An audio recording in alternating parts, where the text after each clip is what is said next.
देशमुख जो आहे तो भारतीय जनता पक्षाचा कार्यकर्ता होता, सरपंचच तो होता. तो अशा वेळेला तो ह्या पक्षाचा होता का त्या पक्षाचा होता, त्याच्यापेक्षासुद्धा आरोपी आणि गुन्हेगार यांना जात नसते आणि पक्ष नसतो हे आम्ही मानतो. आणि देवेंद्रजी फडणवीस यांना मी इतकी वर्ष ओळखते आहे. त्यामुळे हे जे सरकार आहे ते सरकार त्यामध्ये जो योग्य असेल ते पुरावे बघत बघत गेलं की शेवटचा जो असतो मधला सूत्रधार त्याच्यापर्यंत पोचतो आपण.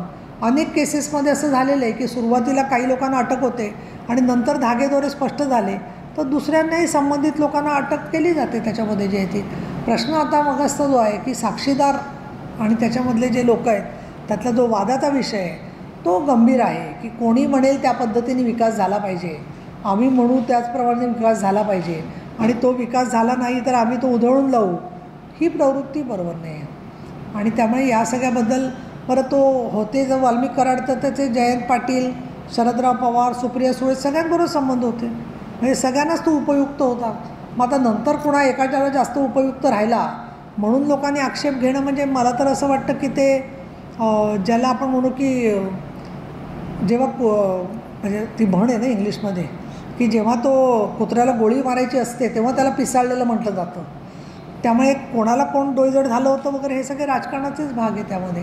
पण जे कायद्याने करायला पाहिजे, जे यंत्रणेने करायला पाहिजे त्याची पूर्ण काळजी ही स्वतः फडणवीस साहेब आणि या सरकारने घेतलेली आहे असं म्हणायला हरकत नाही. एक आता मी एवढं सांगू शकते की पोलीस तपासणी करतायत, त्याच्यामध्ये त्यांना जर का दिसलं की प्रत्यक्ष खुनाशी त्याचा संबंध आहे तर त्याच्यावरती कारवाई होईल. यातली जे अधिकारी नावं आली आहेत ना ते अधिकारी सगळ्यांना मी 15 ते 20 वर्ष ओळखते. कुठे SP म्हणून असलेले, कुठे CP कमिशनर म्हणून असलेले अधिकारी सगळे चांगले आहेत. अधिकाऱ्यांच्याबद्दल फार मला तर आक्षेपार्ह काही वाटत नाही आहे त्याच्यामध्ये जे आहे.